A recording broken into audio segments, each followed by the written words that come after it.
lost all control. Gravity is all that I know. She's over me. She's over me.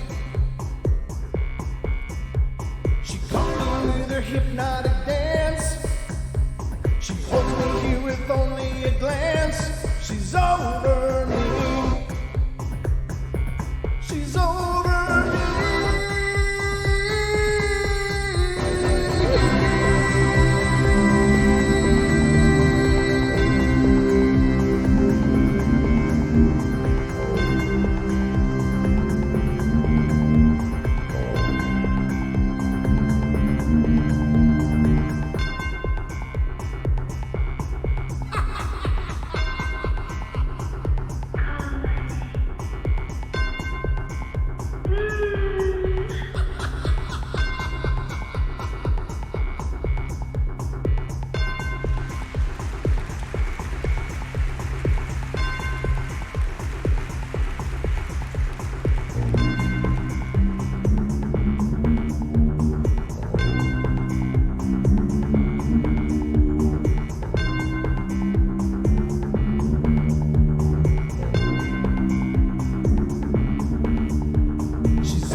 And welcome, ladies and gentlemen, to the next edition of the Paranormal Portal Bedtime Stories From Beyond. I'm your host, Brent Thomas. I hope you're having a great run off to the week here. It is already Tuesday. Wow. It's already flying by, but I hope it's been a pleasurable experience for you getting through this week and all. It's a wonderful day here. Had a lot of good times with the Minion and got a lot of things done, which was wonderful. I just got done watching Bigfoot Odyssey's new show. And if you ever get a chance, head over on YouTube to Bigfoot Odyssey and check them out. It's Kerry Arnold and his wife and a few other people. They do these, they go around and talk to eyewitnesses and review the locations. A lot like Kelly Shaw does and with the Rocky Mountain Sasquatch. But great show. Kerry and his wife do a fantastic job putting it all together. Just top notch, literally, with the way they present the material. They go right in the field and look at the things that were discovered.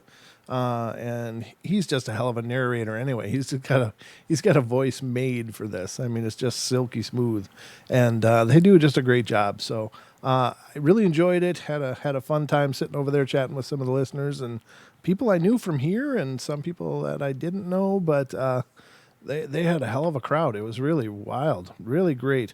But they've earned it. You know, they do a great job and put a lot of love into what they're doing. So check it out. Again, Bigfoot Odyssey on YouTube. But I just like to share when I find good shows. I think, you know, you're all enthusiastic, and I have no problem encouraging you to check out other shows. It's not like you have to just be here for me.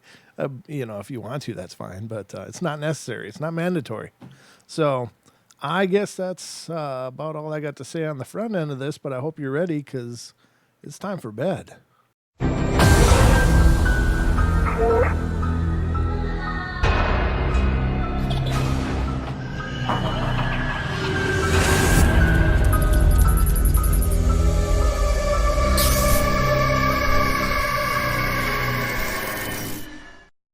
All right, and welcome to all you guys that are coming into the chat. I see it's filling up.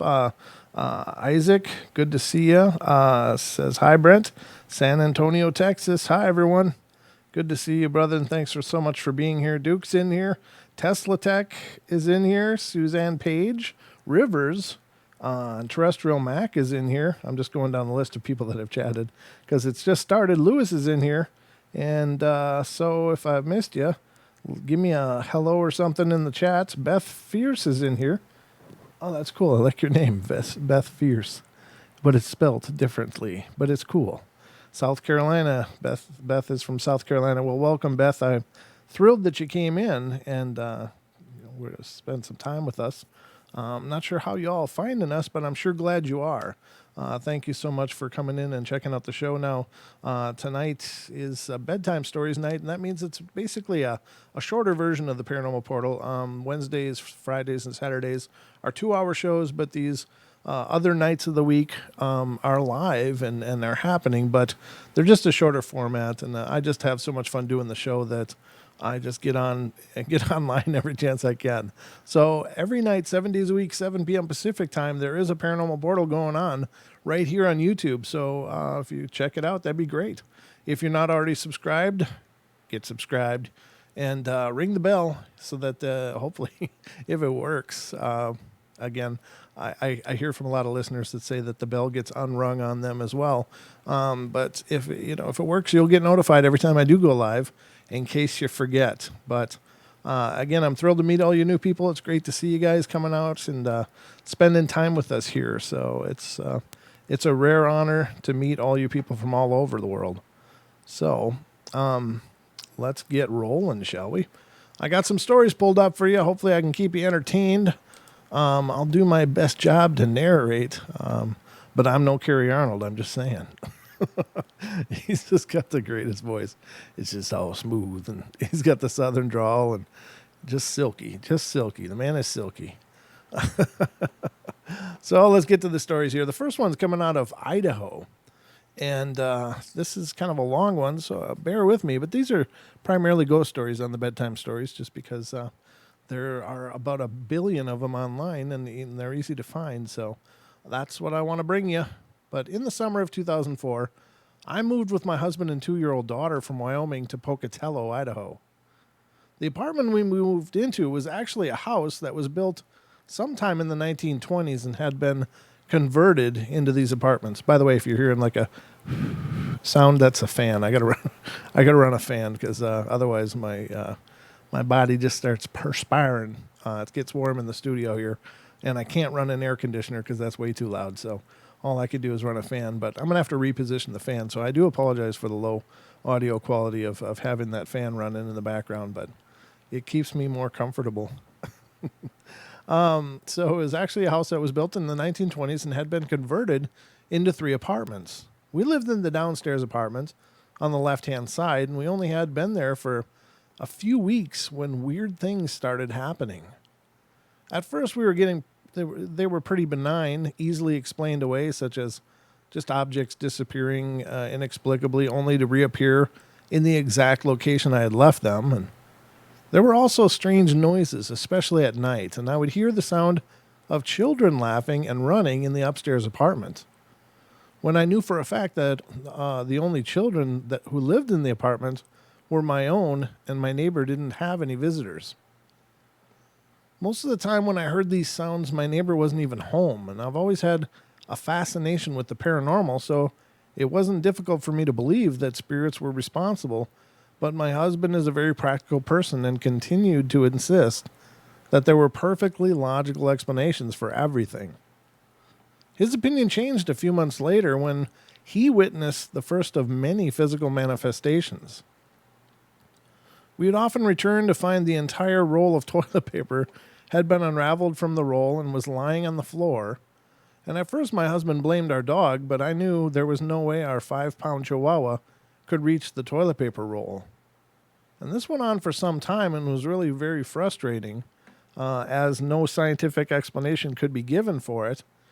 And then one day my husband was shaving in the bathroom when the roll began to spin on its own. Ooh, wow. That's powerful. He watched dumbfounded as it went round and round and the toilet paper piled up on the floor. And it was after this incident that we began to suspect that the spirit in our apartment was a mischievous child. This seemed even more probable after our friend Samantha brought over one of her acquaintances who just happened to be a psychic sensitive. He had no previous knowledge of the apartment or of the strange goings-on that had been occurring, but he nevertheless informed me that he saw a little girl with dark hair and a filly blue dress standing in the corner of our living room. He seemed very unnerved by the whole experience and was anxious to leave. I myself never saw a visual specter, but had felt a presence on numerous occasions. The ghost child didn't bother as much, aside from the occasional mischievous unraveling of toilet paper, but there was another presence in the house that was very different. I perceived it to be a male and not very friendly. It only seemed to bother me for some reason, and always when my husband was not in the room. One night I was lying in bed, half asleep. My husband was in the living room playing video games, and my eyes were closed, but I clearly heard heavy footsteps moving through the kitchen. Sorry, I had to cough. They stopped at the doorway of our bedroom, and I heard my husband's voice say my name. "What?" I said without opening my eyes, and there was no answer, so I rolled over and sat up and looked towards the doorway, and there was no one there, but there was something there. Even in the dark, I could make out a shadowy form that appeared to be leaning against the doorway. I knew then that it wasn't my husband and became really frightened. I told the thing to go away and leave me alone, and it vanished abruptly. I ran into the living room to find my husband sitting on the couch, as he had been during the entire incident. He had not heard the footsteps or seen anything unusual, but he saw how scared I was and knew better than to tell me it was just my imagination. It disturbed me that the spirit knew my name and had spoken to me using my husband's voice, as if it were trying to trick me. A friend suggested that perhaps the shadowy form may have been my spirit guide, but I rejected that explanation. Whatever it was, I did not get a good feeling from it. I started looking for another place to live shortly thereafter. And after we had found a suitable apartment, we began packing to leave, and the spirits made it very clear that they weren't happy to see us go. On the final day that we lived there, I was packing my book collection into boxes in the living room when a curtain rod was ripped loose from the wall and came hurtling down at my head. Luckily, I wasn't hurt, but it could have easily could have been, as the screw had fastened it to the wall was still jutting out of it. My husband examined both the rod and the hole in the wall and confirmed that it had been pulled out of the wall rather than merely coming loose and falling. That was that. We finished packing and left as quickly as we could, but not before I said a prayer for the spirits that we were leaving behind. I guess they should just be glad that nothing followed them. Sometimes in those situations, they can actually decide they like you better and take your take leave with you. Many people report leaving one location only to be haunted in the next location by what would seem to be the same type of entity or the same entity altogether. Now, it can sometimes just be that there's latent psychic abilities and spirits seem to be attracted to those people who are sensitive or have psychic ability, whether they realize it or not. So if you're a person that tends to deal with a lot of spiritual activity or hauntings or that kind of stuff, chances are you're dealing with some ability of your own, and either you know it or you don't, but you probably should learn how to control it and how to close it off if you're not using it. I think that people that have this ability tend to, and I don't mean to separate these people or make them, put them on a pedestal in it by any means, because I believe we're all capable of incredible things that we don't even realize yet. But some people are just naturally turned on. They don't have to develop it. They don't have to work at it. It's just the way they were born or came into it by some act or accident or whatever. But I think that they kind of resonate, and these spirits know, just by being around their energy, they know that these people may be able to communicate. And I think that a lot of these spirits may have things they want to share or a story they want to tell. And it's kind of that whole unfinished business thing. Take it or leave it. It's just a theory, but with as much as it comes up, it seems to be more probable than not. All right, the next story is coming from Nevada. Sorry, I unmuted too quick. You caught me clearing my throat. I'll do it again just to be sure. So it says, my name is Teresa, and I'm 15 years old, but when I was 13, this all started. It was about 6 months after moving into our new house, and it was a mobile home and an old one at that, and It has its problems, but it was good. I had just gotten into my own room and immediately started experiencing mishap. It says mishap. My closet was fairly large, and it had sliding doors with glass on them, so they were rolling mirrors, and I didn't know back then that mirrors are a sort of gateway for the dead. I had mirrors hanging all over my room to make it seem bigger than it was. It's I had a Ouija board that a couple of weeks. I said I had an Ouija board that a couple of weeks previously. Oh, okay. After a failed, half-hearted attempt to use it with my mom, had begun to glow green. Ruh-roh. It was inside the original box, which was doing the glowing, and it's a second-hand board, so maybe it was still an open portal. I don't know. After getting moved into my room, the glass mirrors on the closet would shake with absolutely no explanation, and I would ask it to stop or take some note that I know you're in my room, and it would stop. Also, I would experience drafts in my room for no reason. One of the scariest happenings was every day I would hear something punching the walls, sometimes many times in a row. And when I would go to bed every night, I would experience my bed shaking, and I could not recreate it. It was almost like someone was standing and physically shaking the bed. Also, the most disturbing thing was getting things thrown at me and getting hurt. I still have scars from some of the cuts on my arms, and on more than one occasion, I would experience my headphones being thrown at me, and among other things, such as my keyboard. My mother told me that something had happened to her as well in the kitchen, and she was talking to my little sister, and out of nowhere, something kicked the refrigerator so hard it jumped and moved a couple of inches. Another instance of the something was when I was on vacation. She called the hotel one night and told us that she was hearing stomping and banging and things flinging around. And I simply told her, it's Kalav and Dennis. Kalav being the entity. And I was having problems with, and Dennis being my friends. I don't know what that means. So Kalav apparently is an entity. I don't know what Dennis is by what they're explaining here. Is Dennis the friend, or is it a entity that is involved with a friend? I don't know what this person is claiming, but it sounds a little bizarre. And after a while, I began to befriend the something, not knowing what that he, and in parentheses, Kalav, was really a demon. Even after finding out, I blew it off and pretended he was just another spirit. I don't know.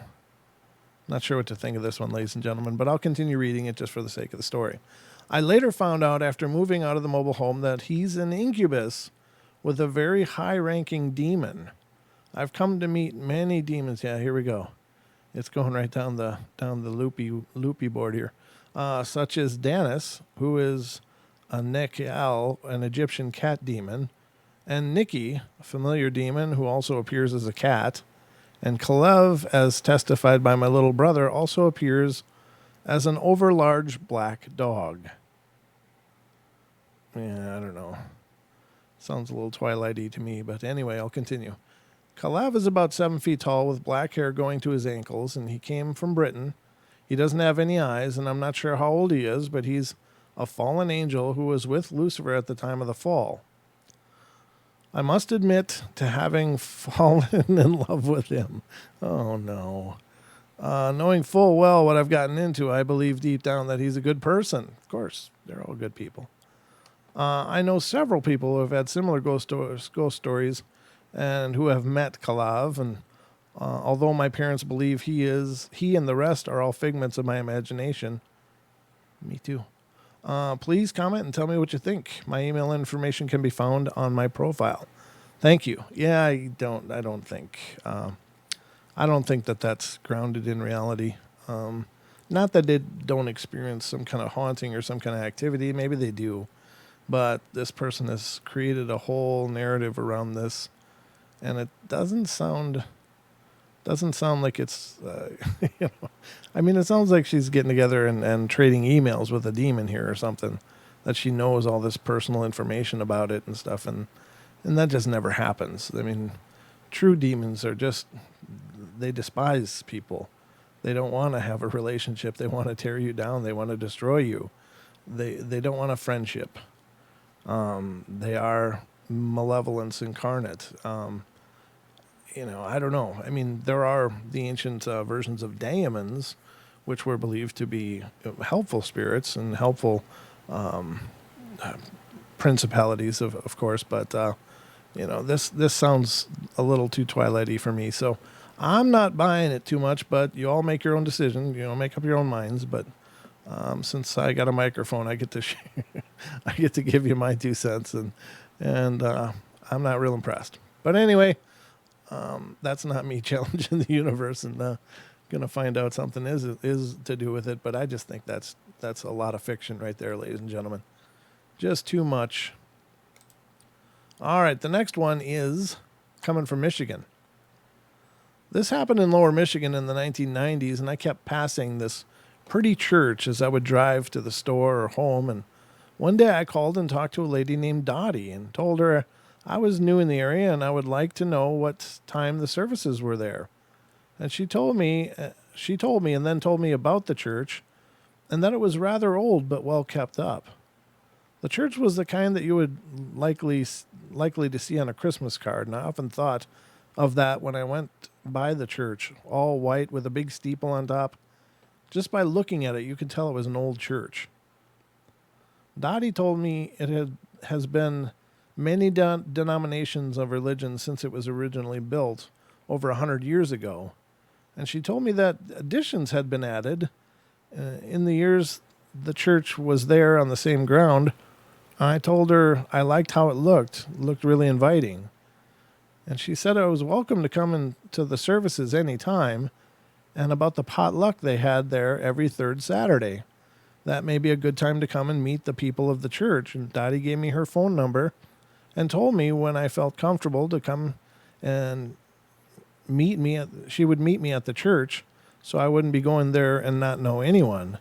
I told her thanks and left. A couple of months went by and I did call Dottie and she said she would meet me out front and what time. And I told her a time and she was right where she said she would be when I arrived. And we went into the church, and it was very old-fashioned, and the seats you could see at an old theater that would pull out once you got up. They flip back up into place. It was plain, but I felt welcoming feeling at the church. After church services, we went down to the basement where the fellowship was taking place, and it was someone's birthday, and there was cake and drinks to munch on, and Dottie introduced me to many people, and they all welcomed me to the church. I went many times to this church, and then one Saturday Dottie said she had to put some food and non-food stuff into a side room where the people of the community would come and get when they needed the items. And she asked if I would like to help her, and I said sure.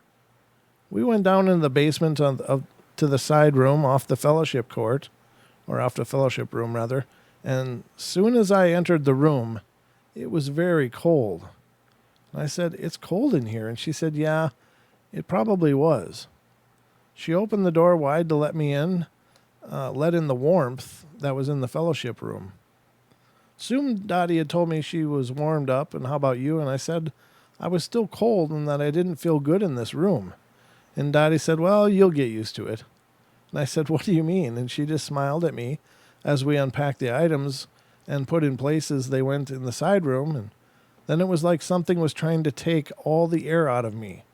I was trying to catch my breath, and it felt like it was being sucked right out of me. And Dottie noticed and asked me what was wrong, and I said, "I got to get out of this room." And as I was leaving the room, I felt a presence glide by me. I left the room and sat in the fellowship room, and once I was out of the side room, I really felt okay. Dottie came to me and said, "You don't look so good. Are you not feeling well today?" And I said I was feeling well until I went into that room, and she just looked at me, and I told her how I felt, and she said she often felt cold in there, even when it was a very hot in the fellowship room, but she just figured it was because it was the basement and thought nothing of it. Dottie did state she never felt like the air was being sucked out of her when in that room. Once I got used to the people at the church, I would ask different people about that room, and no one seemed to care or know. Mary looked at me as if I was having some kind of Satan thing going on inside of me. After that, many people acted as if I didn't belong there and they didn't want anything to do with me. So I left that church and have not been back there in about 5 years. Dottie went to rest with the Lord some time ago, and she was the only one after that happened to still continue to like to be with me. We never brought up the side room again, but I have the sense that she knew exactly what I was going through that day, as she went through it herself. Ay, ay, ay. Something about basements. I don't know. There's some spirits or entities or beings that really seem to love the basements. I often thought maybe it's because maybe they're of the elemental type, and being in the earth was more comfortable. But I don't know. Just a theory. Just a theory for whatever that's worth. And ladies and gentlemen, if you want to call in, if you got something you want to share or something you want to talk about, please feel free. The phone number to the portal is 720-923-0500. Again, 720-923-0500. And I'll do my best to keep an eye on it, but we're looking good so far. So, all right. The next one is Michigan. This was told to me by my nephew Jeff about his daughter in her cradle. And it happened in 1988, and Jeff told me this story of his daughter Leanne. He and his wife and the baby newborn lived in a house trailer. The baby's bedroom was the one at the end of the trailer, and his wife's bedroom was at the other end. In the middle of the trailer was the kitchen, with the living room and the bathroom off that room. Jeff said he woke up in the middle of the night and needed a drink of water, and he went to the sink and ran the water and had a drink, and after he turned off the water and drank the water, he could hear some noise coming from his daughter's bedroom. Knowing that there shouldn't be anyone in there, he went in to check on his infant daughter, and he looked at the cradle she was in, and it was rocking, as if a hand was rocking it, and the baby was asleep. He checked the closet, nothing there. He checked the window in the room. It was still sealed and locked. He looked around the room and still nothing, and yet that cradle was still rocking. He stated when he turned the light on, the hair on the back of his neck and arms was up, and it felt cold in the room. Yet it wasn't wintertime, and the end of summer and still warm nights that they had. Several nights went by, and he kept a watch on the baby's room, and nothing was happening, and he settled in, not thinking about it anymore, and one night he woke up and felt he needed to check on his daughter, so he went to the room, flipped on the light, and the hair went up on his neck and arms, and the cradle was rocking again. His daughter, as usual, was sound asleep, and nothing appeared to be wrong with her. He again looked in the closet and in the window, nothing. He looked throughout the house, still nothing. He couldn't find anything that was wrong. On another night, he woke up to go to the bathroom, and while up, he thought he'd check on his daughter, and not only did he see the cradle rocking now, he was frightened.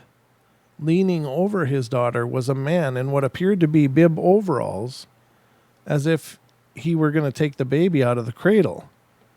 He went to go after the man to leave his baby alone, and when he got almost to the man just vanished into thin air. He said he picked up his daughter and took her into the bedroom with him and his wife, and he told her what had been happening and what he saw this night. After a while, he said he put her back in her own room in the cradle and kept a close eye on her from the living room. He got up and went to the baby's room, and there was that guy again. And Jeff said he was frightened once again, but he knew what he was seeing was a ghost, but didn't know why. As he went to go pick up his daughter, something smelled odd in the room. He picked her up and took her out of the room to be with him. The next day, when he went to the kitchen area, he thought the pilot light had gone out as he smelled gas.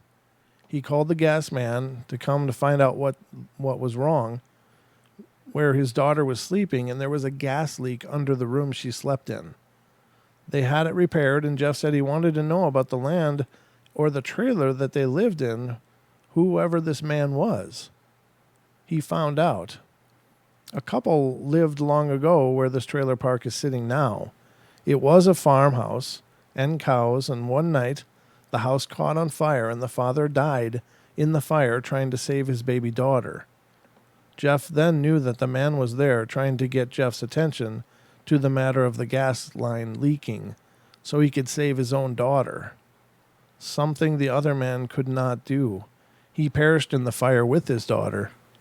And Jeff went into the room and thanked the man for helping him save his daughter. Jeff said, "Not all ghosts are harmful. Many are there to help, if you only pay attention to what they're trying to show you." And that's a great point. It really is. I firmly believe that most hauntings are not at all negative or malevolent.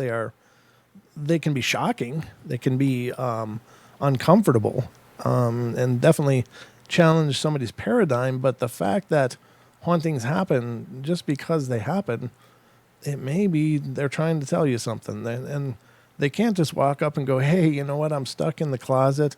I can't seem to go anywhere, but, this is my story. I just need to tell it." They don't know. They can't just talk to you.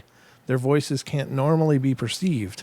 And so they often do things, but oftentimes it seems that these things are very symbolic. So you have to look at what's happening and try to figure out what could that mean. Oftentimes many people, reports after a loved one has died, they start finding things like coins. And those are considered apports, APPORT. And they're gifts from the other side. And oftentimes it's dimes that people find. And why dimes? I don't know. But one of our listeners, Diane Swiger, who's in the chat room, she called in and said that it's a paradigm. And so it talks about perhaps needing to adjust your paradigm so you can open up your mind or open up your thoughts or whatever. And so sometimes it can be very symbolic messages. So very cool. But I really believe that oftentimes they're there and they probably want to communicate, but they just don't know how. So they try different things to get attention. And sometimes just honestly, just acknowledging, "Hey, I know you're here. Here's the rules. If you do this, you're welcome to stay. If you're loving and kind and a being of light and goodness, then you're welcome to stay. If you're not, you're not welcome here. You must leave." And in many cases, the haunting activity will settle down, at least not be so startling or fearful anymore. Many people report after addressing things directly to the unseen spirits, they oftentimes report things got a hell of a lot better. So it can't hurt. It certainly can't hurt. And if it gets worse, then you need more help anyway. So, and there are people out there that are absolutely willing to help. In fact, we know a few of them, and Diane being one of them, that can help in cases of hauntings or situations where you're feeling scared and attacked and would like some extra input on it. And we've heard back from many of the people that I've referred to these other people, Sean and Deb and Diane and Joel and some others that Sean knows. And we've heard so much amazing feedback. So, I think a lot of people, when they're dealing with hauntings or dealing with things like this, really feel pretty alone. I mean, you can call paranormal investigators or a priest, and that's all most people think. But there is other people out there that are willing to help and have done a great job helping a lot of people. So if you are dealing with a terrible situation of your own and would like some help, please reach out, paranormalportalradio@gmail.com, and I can certainly get you in touch with those people to hopefully help you through your situation. So the offer is out there. It's out there. And including if you've had a shocking paranormal event, and by paranormal I mean UFO, Sasquatch, cryptid, dogman, or ghosts, or anything in between. We also have a lady named Barb that helps people process those emotions. And I've referred one person to her currently, and she had a really nice talk with a person that was dealing with a whole lot of things, and said it was really helpful. And again, all of these things are pro bono, ladies and gentlemen. There's not a charge at all to you. So If you need help, please feel free to reach out. We will get you the help you need. That's one of the things I'm most proud of this show is the amount of networks that have developed as a result of it, that there are people that are willing to help. We also have paranormal investigators in different part of the country that may be able to help check out a situation. So lots of options, and all of which cost you nothing. So just keep it in mind. Put that on the back burner. Okay, got another one here. This one's coming from Virginia. Let's see what's going on in Virginia. Ooh, this is a long one. Oh my God, this is a big one. This might take me a while, but I hope it's a good story because it's a long story. All right. It was about a year ago in late September, early October, that an acquaintance and soon-to-be good friend of mine began talking about the band shirt I was wearing that day. We conversed through class and carried on our conversation outside, and right as we were about to depart, my friend brought up what would seem like a strange topic. And to anyone that is not familiar with the paranormal, it would indeed seem strange. He mentioned the woods behind his house and the strange happenings at and around them. He mentioned noises sounding like an elephant's trumpet, screeches like those of a freight train, odd feelings like one is being watched, orbs, shadows, and much more. It sounded much too good to be true, so I, not knowing my new friend that much yet, asked if he drank excessively or did drugs. And he told me he didn't drink and has never done drugs in his life. Upon further investigating of the site and getting to know him a little better, both his assertion of his haunted woods and his drug and drink-free lifestyle were indeed true. But with the haunted woods, I got a bit more than I'd bargained for. We set a day that we could stop by and investigate the woods further together, and on that day I was still apprehensive of all that he had told me that was going on. And when I arrived, the house was a small 2-story kind of seemed like an old, like from maybe back in the 50s, with shutters and a painted faded blue against the aging vinyl siding. The front yard had all sorts of Halloween decorations with the obligatory jack-o'-lantern, black cats, and stereotypical witches. And it seemed quaint in an eerie sort of way.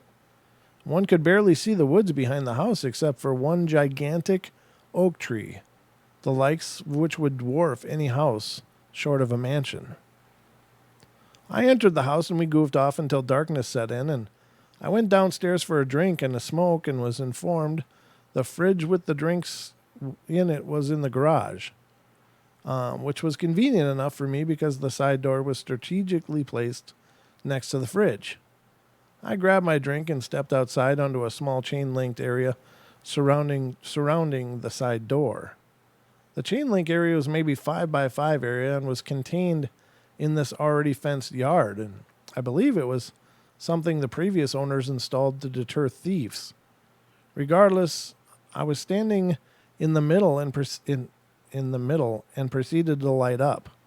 I took a few drags of the cigarette, and out of nowhere I heard a tap on the vinyl siding coming from around the corner towards the back of the house. I dismissed this as nothing but the wind, or even as dogs, even though the tapping seemed to come from about my height of 6'2". I continued smoking, but then heard another tap, this time a little closer to the edge of the house. Again, dismissing this as the wind or an animal, and I then heard another tap, this time closer to the edge of the house, and I stopped smoking now and my eyes fixed on that corner. Then I heard a slap coming from right around the corner. Sounds like a Sasquatch to me. Doesn't sound like a spirit. I immediately ran to see where everyone was to possibly catch my friend trying to play his stories that he had told me earlier, only to find him downstairs on his computer, and I told him the story, and he explained to me of the spirit that wanders into his yards and plays tricks like that. Now, with this fresh in my mind, I had to know what else was out there. We went outside and around the house to his backwoods, and as we got closer and closer to the forest edge, there was just a feeling of something staring back at you from the woods. and there was a strange force akin to "this is a bad idea" feeling that surrounded the perimeter of the forest.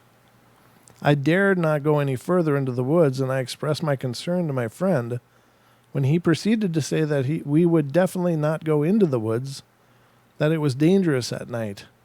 A story for another time if this one meets a good reception. We both simply walked the perimeter, and suddenly something caught my mind's eye. I felt an odd sort of energy emanating from one of the trees, and I told him something is different about that tree. And he told me that that is where he saw the little dead girl he told me about in his stories. Another odd happening, but easily rationalized away, just like earlier with the tapping.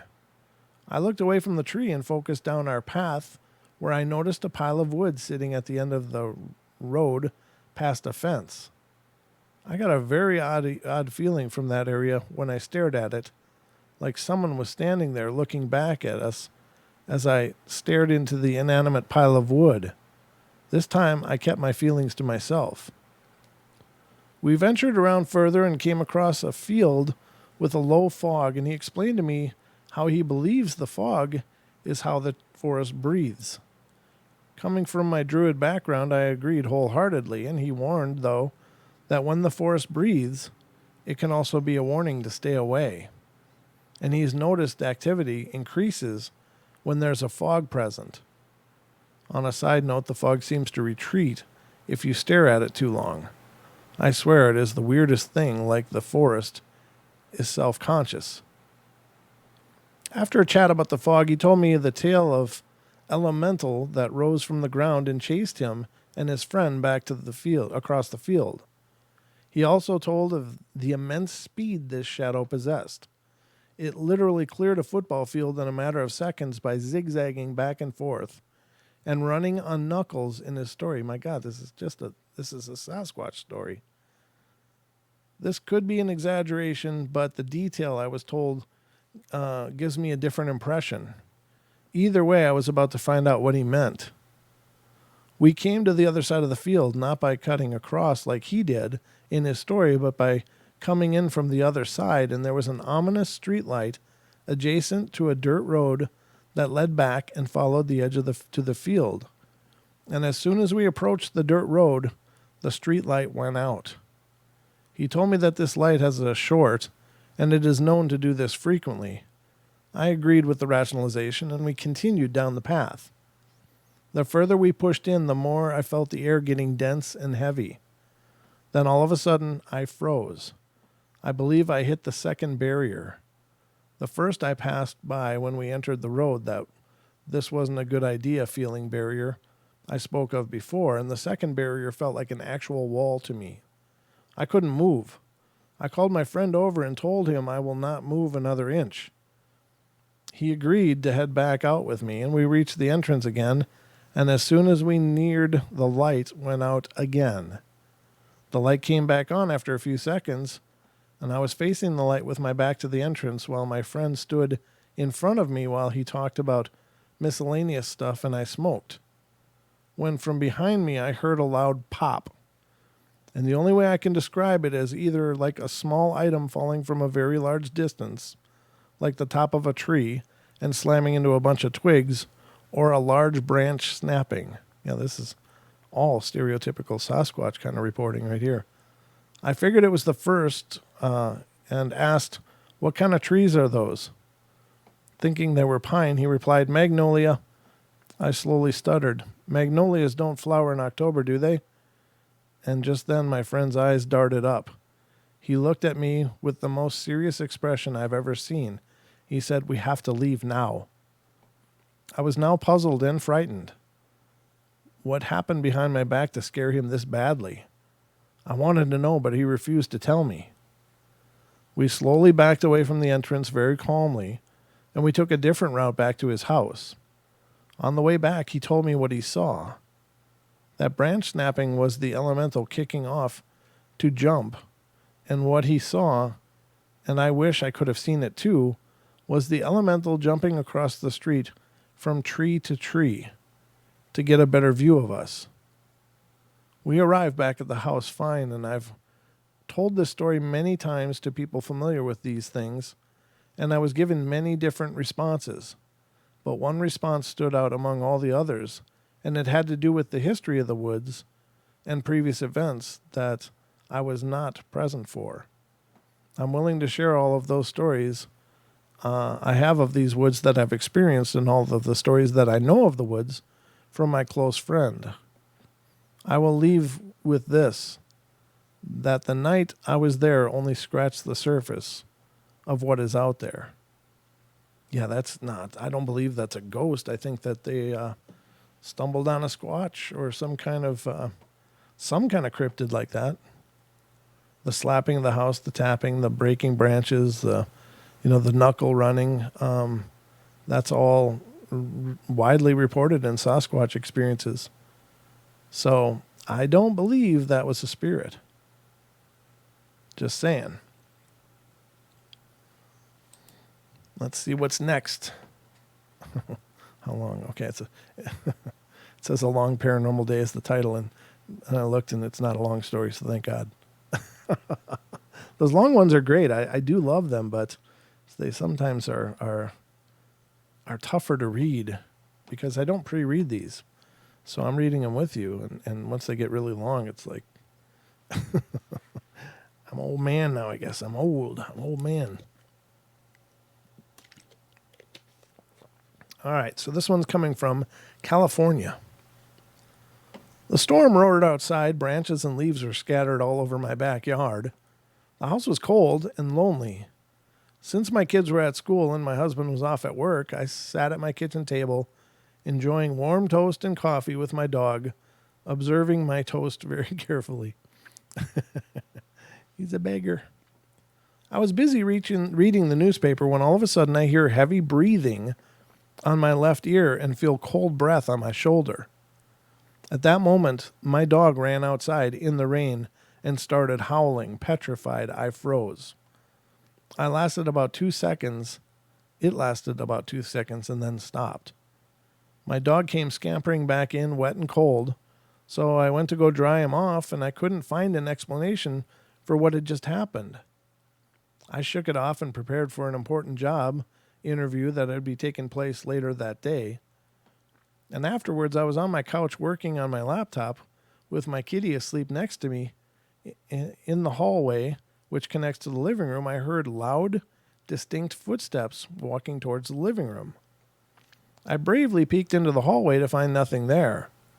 Shocked, I went back to my couch to find my cat hidden inside the fireplace with wide eyes staring into nowhere. Once again, I couldn't find an explanation for what had just happened. Finally, it was time to head to the city for my interview, and I attempted to open the door to leave, but it wouldn't budge. The doorknob just wouldn't let me turn it. Getting really angry with all my might, I forced the doorknob to turn. It wouldn't even move. I went to get a hammer and basically attacked the doorknob, and it didn't move whatsoever. Only a few dents, but that's it. I screamed at whoever was doing this to stop right away and open the door immediately. I tried the door one more time and it opened easily. I was 20 minutes late for my interview. I got back home around 5 and my kids were home playing with our babysitter, and I was exhausted. I collapsed onto the couch and had a really weird dream. I dreamt that I was swimming in a fountain with my friend. Millions of black koi fish were swirling at the edge of the fountain, going in a circle. And they were sucking me in, and my friend was staring at me saying, "Don't let the darkness take you. Fight back. The darkness is trying to take you." I woke up sweaty and shivering, not shriveling. It was exactly 6:13 p.m. My cell phone was beeping, and I checked it, and it said 6 new voicemails. I checked the first one, and the best way to describe the sound was a static voice speaking in gibberish. If anyone can give me explanations of anything that happened that day, that would be great. Thanks for reading. It says, "Blessed be." Blessed be. Sounds like she might be a Wiccan. That's a that's a tough one. Now, sometimes with stories like that, ladies and gentlemen, okay, so there's the situation where the person's trying to leave. They're trying to make an appointment. Now, the door was stuck. It wouldn't open. Okay, so our sensibilities would say, yeah, it's just screwing with you. It's trying to wreck your day. It's trying to screw something up. But what if it's almost a divine act? That if this person had left at the time they were supposed to, could they have been involved in some kind of wreck or some kind of accident? And by the spirit keeping the person there, could it have protected them from that fate? So when things like that happen, I believe, at least in a broad sense, that most things happen because they need to happen. And even though we have a hard time understanding those things a lot of times, it doesn't negate the fact that they might have been the most divine things that could have happened. It's just hard to know. Many times throughout the history of the show, I can't even begin to count how many times people have lost their keys. They're late. They're trying to get out the door, lost their keys, couldn't go. And they're tossed the entire home or apartment or whatever looking for them, only to find them eventually back in the place where they expected them to be, that they weren't. And so it's like something was keeping these people from leaving. And could those things be a divine intervention? Do they always mean that it's a dark, horrible thing just screwing with you? So I think it's important not to judge those kind of situations too aggressively, because we just don't know. Maybe that was a very angelic thing to do. Maybe that was a divine act to protect you or protect someone. So when they happen, they happen. But maybe there is a higher purpose for such things. But just some thoughts. I've got a bunch of them. Got a bunch of you guys here listening to me tonight too, so that's awesome. It's always a pleasure to look up and see that there's several faces in the room listening. But let's see if I can find a quick short story here to end on tonight.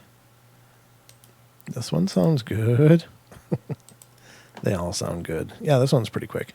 So this one's coming out of Texas. We'll close at Texas tonight. And I guess it could be in honor of our new listener that showed up tonight, if she's still here. When I was a child, about 4 or 5 years old, I lived in a very poor neighborhood in Texas. At that time, we lived with our grandmother. The house was very old and made of adobe, and next to our house was a warehouse. My 2 older brothers and I shared some bunk beds, and one of my older brothers slept on the top bunk, and next to it was a window. One night, my brother awoke crying and screaming. He did not want to sleep in the top bunk. He was claiming that a monster was looking in the window. My mother had me sleep in that bed from then on. And one night, I awoke to a dark figure wearing a fedora and a trench coat looking in the window. I could see the light from the warehouse next door right through this figure. I don't remember any eyes. Sometimes I would wake up in the middle of the night to see it pacing next to our house outside our window. And I always thought it was a dream.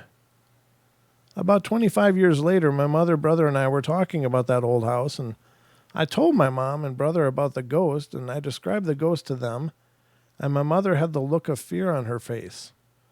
My brother explained that he saw the same figure looking at him through the window, and that is why he didn't want to sleep in that bed. My mom told us that she saw that figure in front of the house when she was walking home from work one night. Yikes. The Hat Man. Could be the Hat Man. It's hard to know, but I guess that's going to wrap it up for us tonight, ladies and gentlemen. I hope you've enjoyed this Bedtime Stories episode. I hope you're enjoying all of our episodes, actually.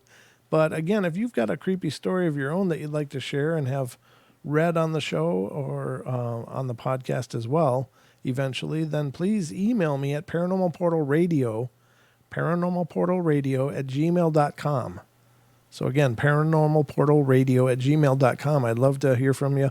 And quite honestly, it's really my favorite part of the shows is hearing from you listeners and hearing what you've experienced. Every time I open up my email and see a new submission from a listener, it's like literally like getting a Christmas present. I can't wait to open it and just see what's going on. So, and not that you have to do it to make to make me happy, but I just think that, the show is really largely built around the audience. You guys are a big part of it. Always have been since the first time I started doing the show, which was over 3 years ago, 3.5 years now, I guess.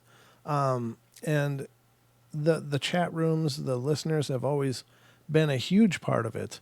And, when you guys reach out and share what you've experienced, it's something we can all learn from and experience with you through the show. So, I just think it's really cool. And you guys are definitely like the third host. You guys are a huge part of what we're doing here. So if you want to write in, I'd love to see what you've experienced, or if you just got something you want to talk about, some idea that I've covered that maybe you have another idea for. I don't claim to be right on any of this stuff. I don't know. Unfortunately, there are no experts in any field of the paranormal, but there's a lot of people that have a lot of ideas, and they may be right or wrong.